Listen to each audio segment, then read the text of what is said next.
नंदगांव में एक बाबा रहते थे, उनका नाम था कृष्णदास।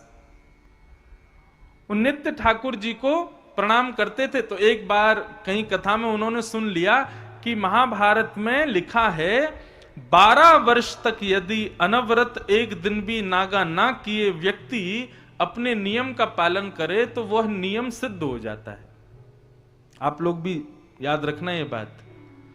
यदि आप कोई नियम करते हो, यदि उस नियम का पालन 12 वर्षों तक बेनागा एक दिन भी बिना छोड़े यदि आपने किया तो 12 वर्ष बाद वो नियम इतना सिद्ध हो जाएगा कि उस नियम को करते समय यदि आप चाहो कि शंख चक्र गदा पद्मधारी ठाकुर जी मेरे सामने प्रकट हो जाएं तो एक क्षण के लिए ठाकुर जी प्रकट हो जाएंगे।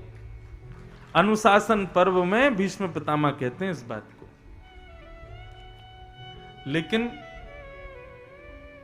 कठिनाई क्या है? नियम पूर्ण कर नहीं पाता। कोई ना कोई दिन ऐसा आएगा कि आपका नियम टूट ही जाएगा। लेकिन उसका एक बार मैंने एक संत से पूछा, महाराज जी एक बात बताइए, हमने कोई नियम धारण किया और यदि वो नियम किसी कारणवश नहीं पूर्ण हो पाया, एक दिन छूट गया, तो हमको क्या करना चाहिए? तो उन संत ने बड़ी अच्छी बात बताई। बोले अगले दिन जब नियम करो ना तो 2 बार कर लेना, तो जो दिन का छूटा है वो भी पूर्ण हो जाएगा। और ये नियम जो हम लोग धारण कर लेते हैं, जैसे नियम कैसे हैं? सूर्य को अर्घ देना, माता पिता को प्रणाम करना, ठाकुर जी की सेवा करना, अर्चना करना, पूजा करना, पाठ करना, जो भी आपका एक नियम, ये नियम टूटते नहीं है। ठाकुर जी जानबूझ के तोड़वाते हैं। क्यों? कहीं इसके 12 वर्ष पूरे हो गए तो कहीं ये मुझे ना बुला ले, इसलिए ठाकुर जी जबरदस्ती ऐसी कोई योग बनाते हैं कि आपका नियम टूटे, लेकिन आप भी चतुर बन जाओ। जिस दिन नियम टूटे उसके अगले दिन 2 बार कर लेना, तो गिनती काउंटिंग तो पूरी हो जाएगी। तो कृष्णदास जी उन्होंने नियम बनाया, वो रोज ठाकुर जी को माला पहनाते थे बना के अपने हाथों से। लेकिन उनका नियम का भाव यही था, हे ठाकुर जी 12 वर्ष तक मैं माला पहनाऊंगा, आपके मंदिर में आके पहनाऊंगा, लेकिन 12 वर्ष जिस दिन पूरे होंगे, 13वें वर्ष का पहला दिन आएगा ना, उस दिन मैं नहीं आऊंगा, आप मेरे पास आओगे माला पहनने। मेरी ये कामना है। नित्य कृष्णदास जी जाते, ठाकुर जी को माला पहनाते, करते करते करते करते 12 वर्ष बीत गए। अंतिम दिन था आज 12वें वर्ष का।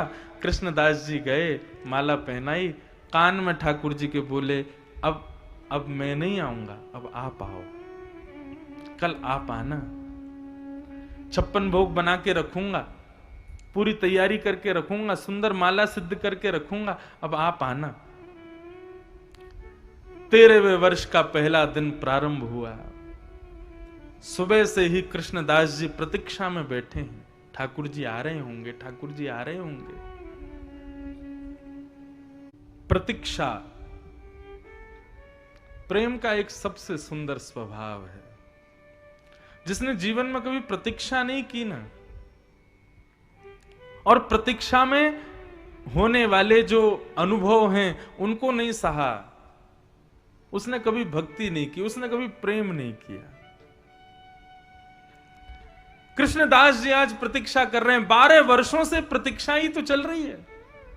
आज 13वें वर्ष का पहला दिन है, प्रतीक्षा कर रहे हैं, मेरे श्याम सुंदर आ रहे होंगे, मेरे कन्हैया आ रहे होंगे, मेरे गिरधारी आ रहे होंगे। मैंने 12 वर्ष अपना नियम पूर्ण किया है, आज ठाकुर जी आएंगे। नहीं आए। और जब शाम हो गई, रात्रि हो गई, ठाकुर जी नहीं आए, कृष्णदास जी को क्रोध आया। जितने 56 भोग बनाए थे, सारे 56 भोग एक पोटली में बांध लिए, माला को भी बांध लिया, अपनी कुटिया को पूरी को विदीर्ण कर दिया, और उसी समय प्रण ले लिया कि आज से इस नगर में नहीं रहूंगा। नंदगांव में रहते थे वो, नंदगांव में नहीं रहूंगा। और नंदगांव के 6 किलोमीटर दूर ही है बरसाना, किशोरी जी का स्थान। उसी समय मन बना लिया, बोले अब नंदगांव नहीं रहेंगे तो कहां रहेंगे? बोले अब हम बरसाने में रहेंगे, किशोरी जी के पास रहेंगे। ये लाला तो बड़ो छलिया है, और बड़ो बड़ो जो है का वादो बस करनो जाने, निभानो ना जाने, याकू अब ही छोड़ के जा रहा हूं मैं, तो किशोरी जी के पास रहूंगा। और वही समय कृष्णदास बाबा जैसे नंदगांव छोड़ के जाने लगे, गायों का विशाल समूह सामने से मार्ग पर आ गया, रास्ता पार कर रहा था। बाबा बोले, इतनी सारी गैया कहां से आ गई भैया? इतने में क्या देखा, ऊंची धोती पहनी है, बगलबंदी पहनी है, सिर पर एक स्वाफा बांधा है, कंधे पर एक लाठी टांगे, उस पर दोनों हाथ लटकाए एक ग्वारिया आ रहा है, बड़ा सुंदर ग्वारिया। बाबा बोले, अरे भैया ये कौन की गैया है इतनी सारी?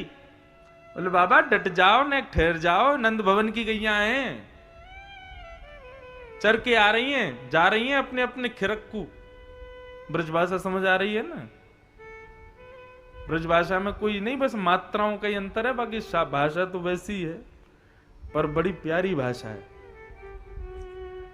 सबरी गैया चर के आ रही हैं, बाबा तू चिंता मत कर। और तू कहां को जा रहा है?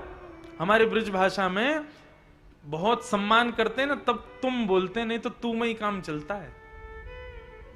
हाँ, सब तू करके बोलते हैं। हमारे यहाँ ठाकुर जी से भी तू करके बोलते हैं, बहुत सम्मान करने पे तुम बोलते हैं। आप तो जानते ही नहीं है ब्रजभाषी, हम लोग तो बाहर कथा करने आते जाते रहते, इसलिए हिंदी बोलनी पड़ती, नहीं तो ठेठ ब्रजवासियों से आप मिल लोगे तो आपको कई बार तो ऐसा भी लग सकता है ये हमसे लड़ रहे हैं क्या। लेकिन ब्रजभाषा है बड़ी प्यारी, प्रेम की भाषा है ना।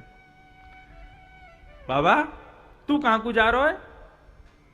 बोले, अरे कहा बताऊं, 12 साल या छलिया के चक्कर में पड़ो रहे हो, या टेढ़ी टांग वारे के चक्कर में पड़ो रहे हो, बहुत बड़ी भूल है गई मोते।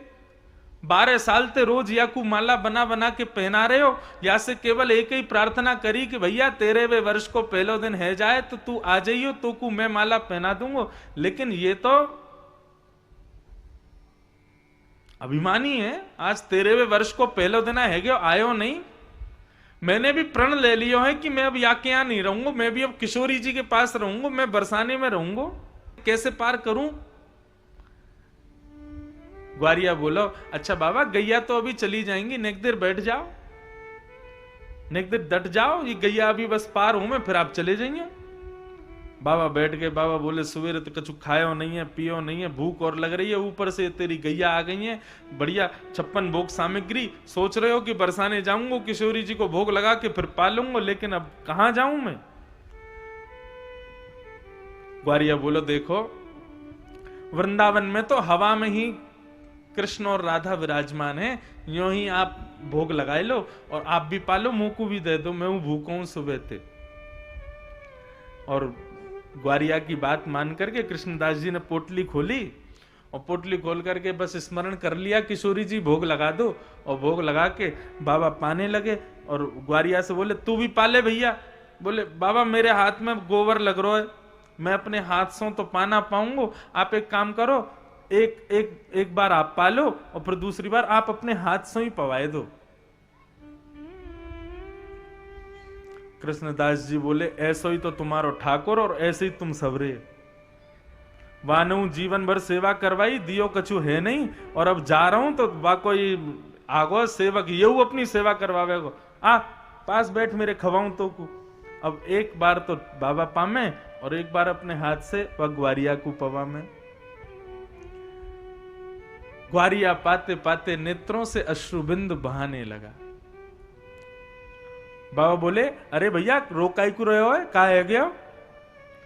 ग्वारिया बोलो, बाबा भयो कछु ना है, बस 12 वर्षन से बिना माला के एक भी दिन नहीं रहे हो, लेकिन आज मोकू कोई ने माला नहीं पहनाई सुबह से। बाबा तुम मोकू छोड़ के कहीं मत जाओ। जैसे ही ये बात सुनी कृष्णदास जी बोले, कौन हो कौन हो? इतने में ही त्रिभंग लली ठाकुर जी उनके सन्मुख प्रकट हो गए, और प्रकट होकर के बोले, बाबा लाओ पहनाओ माला, मैंने अपनो वचन निभाया, आगे हो मैं। बाबा ने अपनी पोटली बांधी और पोटली बांध के टेढ़ी सी नजर करके बोले, बरसाने जाने को मन बनायो तो तू प्रकट है गयो, यदि मैं बरसाने में ही रहूंगा तो तेरो नित्य दर्शन होएगा। जब बरसाने जावे कि मन बनावे से तू प्रकट है गयो, अब तो मैं बिल्कुल नहीं रुकूंगा। और ठाकुर जी पीछे पीछे भाग रहे हैं, बाबा को पकड़ रहे हैं, लेकिन बाबा सीधे दौड़े और श्री बृषभानु नंदिनी की शरण में जाकर के पहुंच गए और जाके अपना नाम बदल लियो। आज तक मेरो नाम कृष्णदास, आज से मेरो नाम किशोरी दास, श्री राधा दास। बंधुओं, जब प्रतीक्षा होती है और प्रतीक्षा में भी जिद होती है ना, तब प्रियतम प्राप्त होता है।